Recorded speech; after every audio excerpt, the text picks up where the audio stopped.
Waalaikumsalam warahmatullahi wabarakatuh. Alhamdulillahirabbil alamin. Wabihi nasta'inu ala umuri dunya waddin. Wassalatu wassalamu ala asyrofil anbiya'i wal mursalin wa ala alihi wa ashabihi ajma'in. Amma ba'd. Bismillahirrahmanirrahim. Kemarin sudah dijelaskan tentang perbedaan dan perbandingan orang yang abid ataupun orang yang sergap ibadah dan orang yang senang maksiat. Dari cerita di atas, cerita yang kemarin sudah disampaikan, itu dapat disimpulkan kembali bahwasanya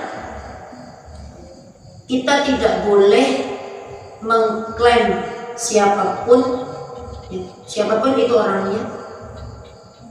Nek orang itu nggak rajin sholat, nggak tahu ngaji, isone dolan-dolan toh, itu nggak bisa kita jadikan pedoman bahwasanya orang seperti itu loh yang dijamin masuk neraka. Nggak bisa sama sekali ya, bisa. Sedangkan orang yang rajin ibadah, yang kita lihat orang tersebut itu pacaane ini supaya dia untung-untungnya bedebur, ya biasanya sumpahnya bedebur. Oh yo batu mireng, sholat sujud. Padahal gue batu kecedot punya gue laro kan, gue secara zahir itu dia rajin ibadah, tapi itu bukan jaminan juga. Itu juga bukan jaminan antara surga atau nerakanya, itu bukan jaminan. Semuanya kembali lagi tergantung rahmatnya Allah. Ya, nek Gusti Allah maringi welas asih, nek Gusti Allah maringi sifat rahmannya, ya otomatis orang yang bentuknya jelek sekalipun nggak tahu sholat, isinya maksiat tok, itu ternyata dikasih oleh Allah, diberi rahmat oleh Allah, jadi takdir dia menjadi baik, masuklah ke surga. Itu jadi tidak bisa kita menjadikan catatan. Tapi bukan berarti dari kisah ini loh, berarti jangan-jangan ibadah ini nanti sia-sia, ya kan? Jadi cerita yang sudah disampaikan malah kamu ketakutan, jangan-jangan nanti ibadahku ini sia-sia. Aku sregep sholat wengi wiridan mantep bareng ya pancet wiridan, sholat wengi ya tak ngantuk ya tetap sholat wengi, tapi ternyata nanti akhir hidupku atau bagaimana? Nah, bagaimana itu? Ya tidak bisa. Ya kita ya tetap fastabiqul khairat dan berlomba-lomba dalam kebaikan dengan mengharap ridho Allah. Makanya kalau ibadah niatnya sing apik. Sampeyan kene iki ngaji, ya niat ngaji. Ya, ojo niat ngaji, engko malah jadi salah. Disuting, ayo ngaji. Nah, itu beda lagi nanti ya. Orang mlebu itu mulai semangat. Itu beda lagi nanti ceritanya. Yang penting ya kita ngaji ya, memang kita perlunya ngaji. Karena apa? Ngaji itu atau tholabul ilmi itu cahaya bagi sampean. Jadi ben ati sampean itu nggak redup, itu dengan cara ngaji. Jadi ngaji itu atau tholabul ilmi itu adalah salah satu amalan atau perbuatan yang sampai dikatakan oleh Rasulullah itu abqol itu pahlawan. Ya. Jadi amalannya seorang pahlawan, kesatria itu adalah tholabul ilmi. Makanya ngaji jangan sampai takut, umurku sudah tua, masa aku masih ngaji ya, gengsi dong sama anak-anak. Kalah nanti. Jangan seperti itu. Ngaji untung-untungannya orang yang mendapatkan hidayah dari Allah itu tidak hanya Karena Allah memberi hidayah kepada manusia itu liman sya'a, bagi siapa saja yang Allah kehendaki. Jadi ibadah itu jangan terpaku, terfokus kita menggugurkan kewajiban atau apa itu. Ibadah ya, sholat ya, ngaji ya. Sebenarnya nilai karena Allah. Saya sholat itu karena diperintah Allah, saya ngaji karena diperintah Allah. Itu jadi kembali lagi, tholabul ilmi itu adalah cahaya bagi orang-orang mukmin. Kan gini, kalau di hadis Nabi itu kan diterangkan qiraatul Quran akmalul mu'minina, nek maca Quran kuwi ngamale wong-wong sing terlindungi, terjaga. Nek sampeyan pengen dicoba pangeran, sing akeh maca Quran. Nek was sholatu akmalul ajiz, nek sholat kuwi amalnya orang-orang yang lemah. Gimana kalau nggak lemah? Sampai kalau galau biasanya gimana? Lah ujung-ujungnya sholat wengi ya. Jadi sholat wengi dadi nek alat kegalauannya sampean. Galau. Aku nggak dibales-bales centang siji ae utawa centang loro tapi gak biru-biru ngono galau. Iki piye ngono? Lah ujung-ujungnya sholat. Karena lemah itu posisinya. Ya memang seperti itu. Nah, ada lagi wasaum a'malul fuqara. Puasa itu adalah amal orang-orang yang fakir atau miskin, ora duwe. Nah, biasanya bocah pondok nek ora disambang-sambang, gak duwe. Andalannya apa jurusnya? Poso ae, poso. Ya kan? Poso ae, wis sing sadar. Si ora sadar yang utang gitu ya. Biasa gitu.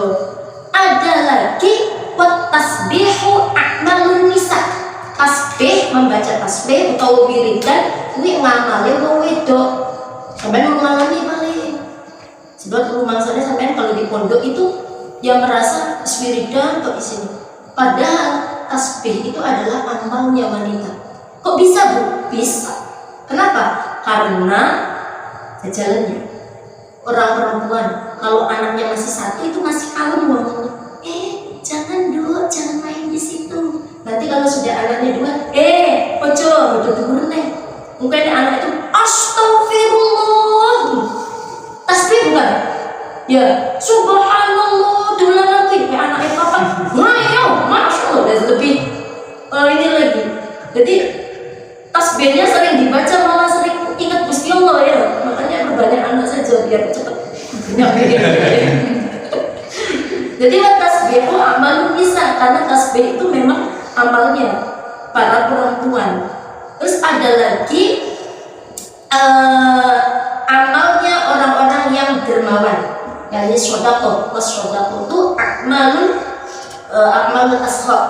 Jadi shodaqah itu adalah amalnya orang-orang yang dermawan. Ya iya, makanya kalau kita punya fadhil, punya kelebihan rezeki dari Allah, sampean coba niat shodaqah. Shodaqah itu ya apa tuh? Apa harus di masjid? Apa harus di pondok? Apa harus enggak harus? Ya. Shodaqah sampean ke orang tua sampean itu loh. Itu juga dikatakan shodaqah. Bahkan Nabi menganjurkannya itu terhadap keluarga terlebih dahulu. Wong tuamu, saudaramu, ya lagi praktir kancamu, ngono lho. Lho wong tuamu ora duwe duit, kowe gajian oleh duit malah praktir kancane. Yo pesta, ayo makan-makan. Lumayan. Wong tuamu sik tukone sabun. Syukur-syukur iso tukone iwak gurame, putih, enak, ngono, semewah-mewah, seneng wong tuwa ya. Jadi itu shodaqah itu amalul ashab. Jadi amalnya orang yang dermawan. Terus ada lagi amal orang-orang yang sebagai pahlawan. Jadi kanjeng Nabi itu dawuh, al-adullukum ala a'mal abtal. Apa kalian semua ketika saat itu pada sahabat ya, para sahabat berkumpul, atau kalian semua mau mengetahui apa amal para pahlawan? para kesatria, para jagoan. Amalnya orang lihat sampai pengen disebut pahlawan, ya, pahlawan yang sesungguhnya. Apa itu? Qila wama ya Rasulullah, wama amalul abdul. Apa itu amal para pahlawan, para kesatria? Terus jawab Rasulullah itu apa? Jawabnya Rasulullah, tolabul ilmi, mencari ilmu. Sing gelem ngaji berarti satria tenan, jagoan tenan sampean. Sing gak gelem ngaji, yumbu sampai akhirnya dijawab beliau. Fa innahu nurul mu'min fid dunya wal akhirah. Karena yang namanya ngaji, tolabul ilmi, itu sebagai cahayanya orang mukmin. Nek sampean pengen disebut mukmin yo ngaji. Ngono. Fid dunya wal akhirah, di dunia dan di akhirat. Itu sebagai cahaya. Jadi menolong sampean. Jadi jangan khawatir. Ayo ngaji bareng-bareng. Yang belum ngaji diajak. Karena apa?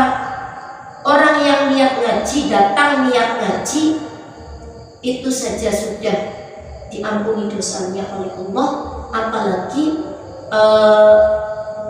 bersih melok-melok tok, rumah netok, atau lewat, nggak sengaja mampir, itu saja sudah dinaungi ampunan oleh Allah, sudah diampuni dosanya oleh Allah. Apalagi sampean yang benar-benar niat, ya niat ngaji, saya niat kalau kita ngaji maknanya simpan mana. Nek maknanya kelewat, nembel sebenarnya. Eman-eman tuh kitab kok tadi tembel maknanya kosong. Eman-eman ya. Ini kiai musolifnya yang ngarang itu tenanan loh nek ngarang kitab itu. So sampai aja nek maknanya bolong-bolong. Saya kalau koreksi kitabnya sampean itu loh, kayak koreksi apa? Gigi ompongnya satu ada, satu juga ada maknanya. Nanti kebalikannya penuh, nanti kebalikannya lagi nggak ada maknanya.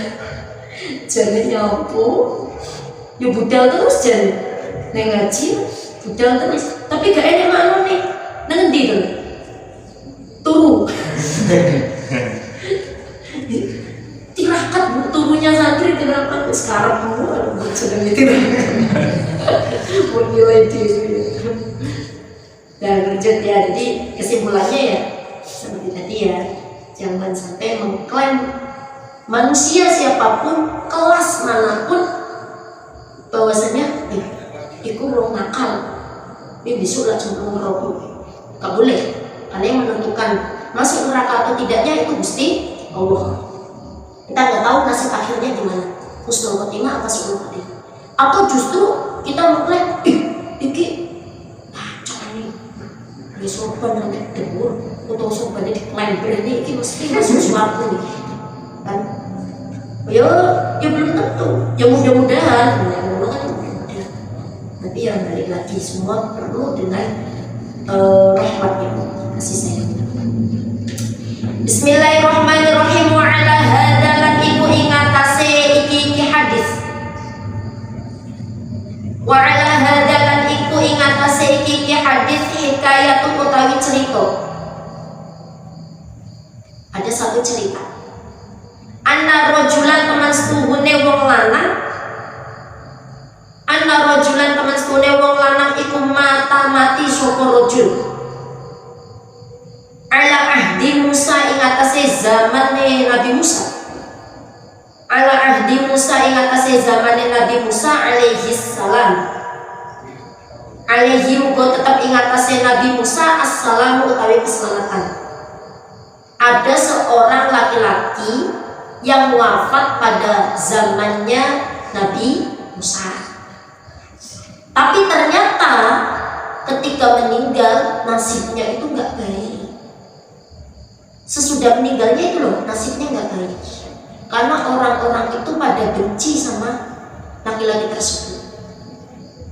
Iki dongeng iki, kitab iki sih dongeng, cerita, hikayat, ya atau mau edo pitutur, gue jenenge dongeng, sampean ngantuk ya aja.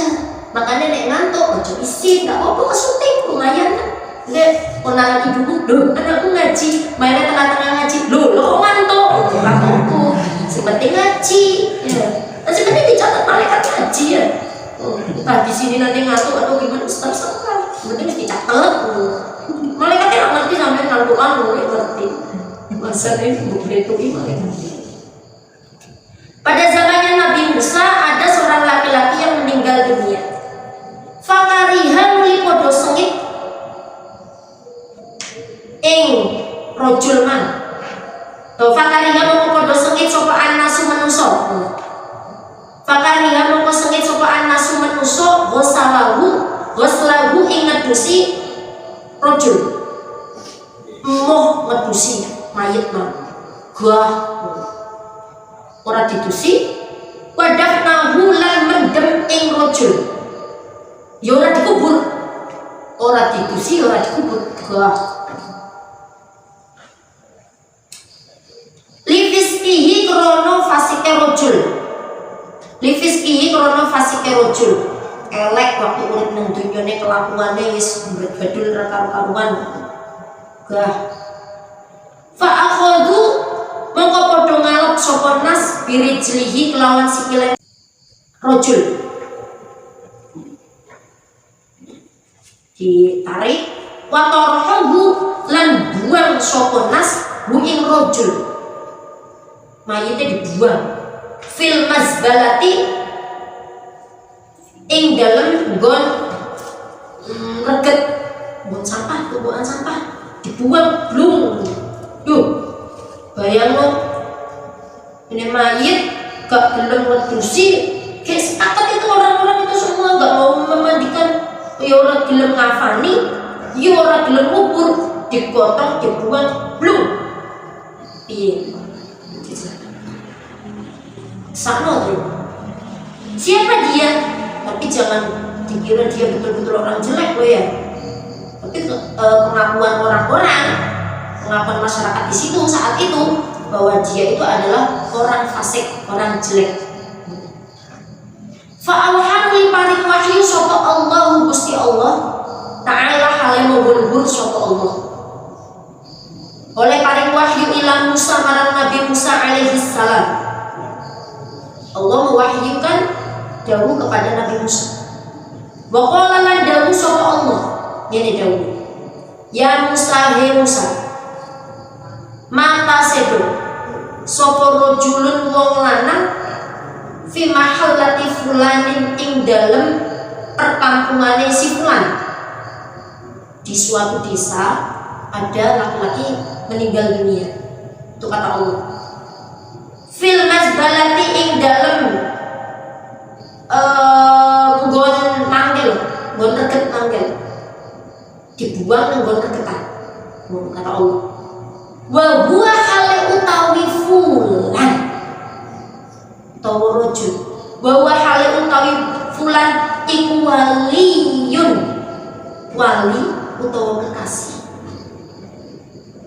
min awliyai saking piro-piro wali ingsun. Masya Allah, ternyata beliau itu adalah seorang wali, tapi masyarakat di situ nggak pada tahu itu wali. Makanya memberlakukan seperti itu. Jelas karena yang tahu wali itu adalah wali, sesama wali. Jadi kita sih mau wali, ojo gampang-gampang nyongko wong kuwi lho, pakaiannya gayanya bolong, suwek, dengan dia wali kan.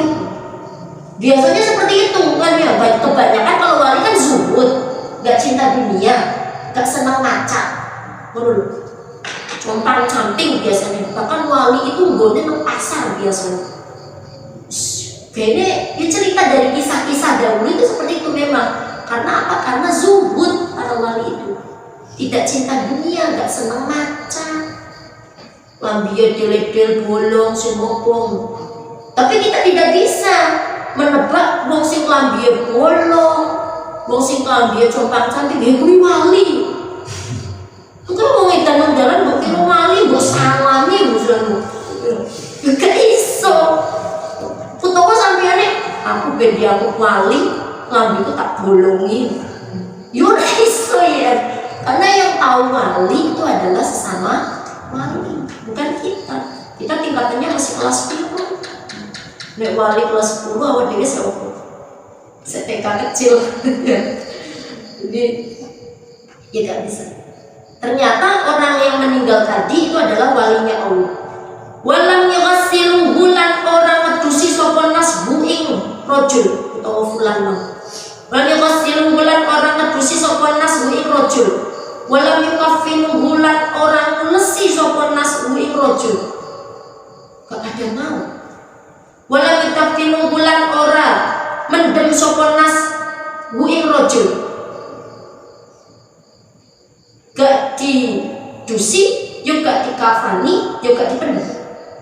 Kata Allah seperti itu. Fadhab. Nah, Allah perintah di sini. Idhab kan filamar, mana perintah. Fadhab mongko budalo siro, antayo siro. Pada mongko budalo siro, antayo siro. Faghsilhu mongko ngedusono siro buing rojul, maka filhu lan ngafano utawa ngulesono sapa sira ing rajul. Wa shollilan nyolatono sira alaihi ngatasi rajul. Kata Allah, budalo ya Musa, mandikanlah laki-laki tadi, terus dikafani, setelah itu disolati. Nabi Musa yang diperintah, karena memang saat itu hidup di zaman Nabi Musa. Ya. Watfan bulan mendemo siro buing rojul.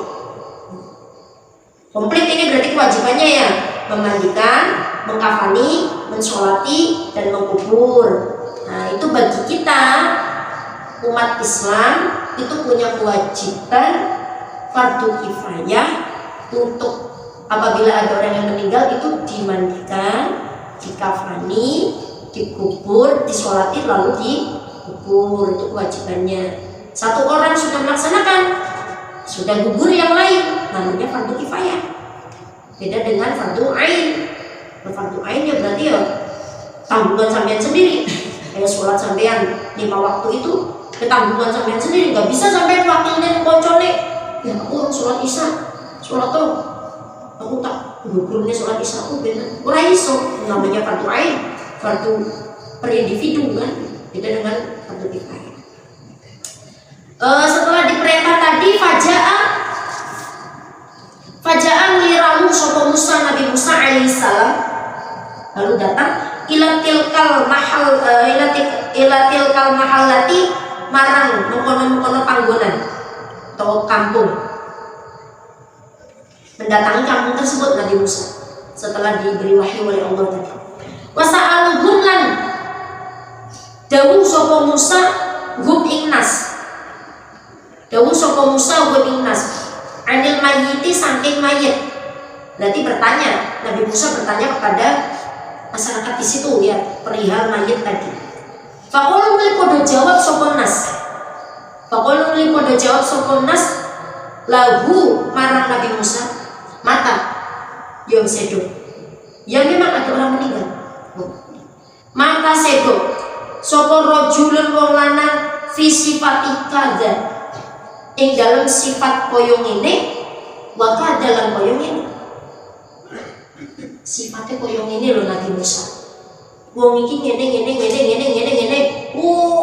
Dijeleter nek elek di sini. Padahal itu nggak boleh itu secara akhlak ya. Nah, kalau ada orang meninggal, jeleknya seperti apapun jangan diceritakan. Karena orang tersebut sudah kembali kepada Allah, berarti sudah diurus oleh Allah, gitu loh. Beda waktu di dunia. Kalau di dunia ada kelakuan teman kita jelek, wis digosipi, sampai orang kesel yang gosipi, ya. Mau opone mau wedok biasanya, wedoknya nang rumah harus beranggang aja, bukan nang warung, mau isi pacar gosip lah barbar. Sampai orang nang warung, berarti nang asrama ya. Nang asrama gosip, yang gosip kanca lu barbar. Ya gosip-gosip pun wis terserah ya. Mumpung saya urip ngomongin digosipi, karena mati orang lain digosipi gitu. Juga ada hukum sendiri-sendiri. Entah itu orang tersebut masih hidup atau sudah meninggal, itu tanggungan dosanya sampai sendiri gitu. Jadi lebih baik ya menang wes, usah ngurusin urusannya wong biar jungkir kali ya karepmu, karep apa ya karepmu. Kadang ribetnya manusia itu seperti itu.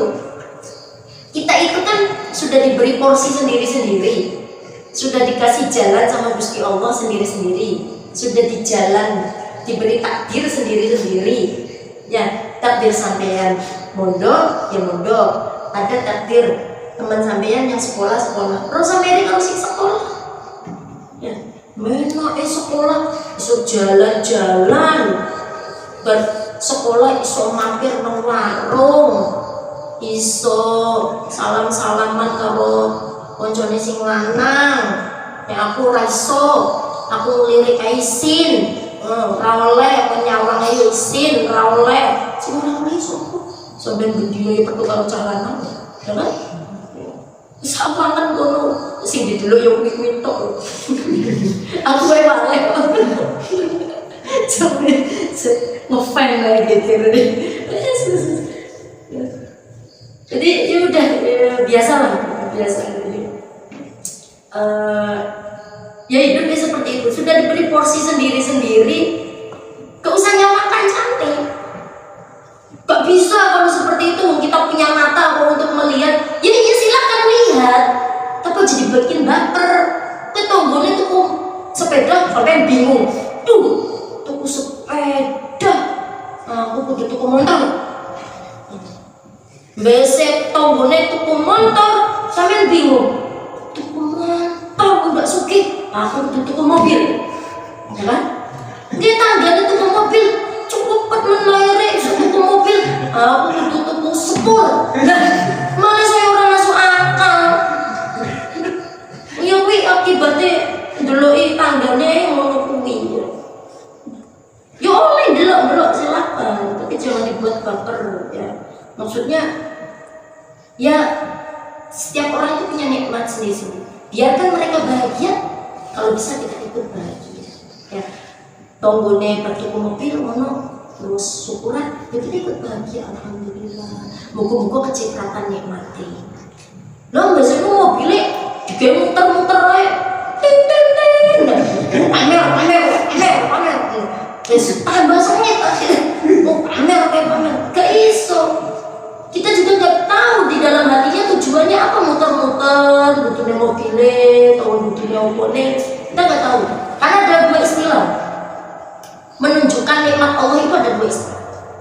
Ada riya, pamer, ada lagi tahaddus bin ni'mah, menceritakan nikmat yang Allah berikan. Ya, beda tipis itu tahaddus bin ni'mah sama riya.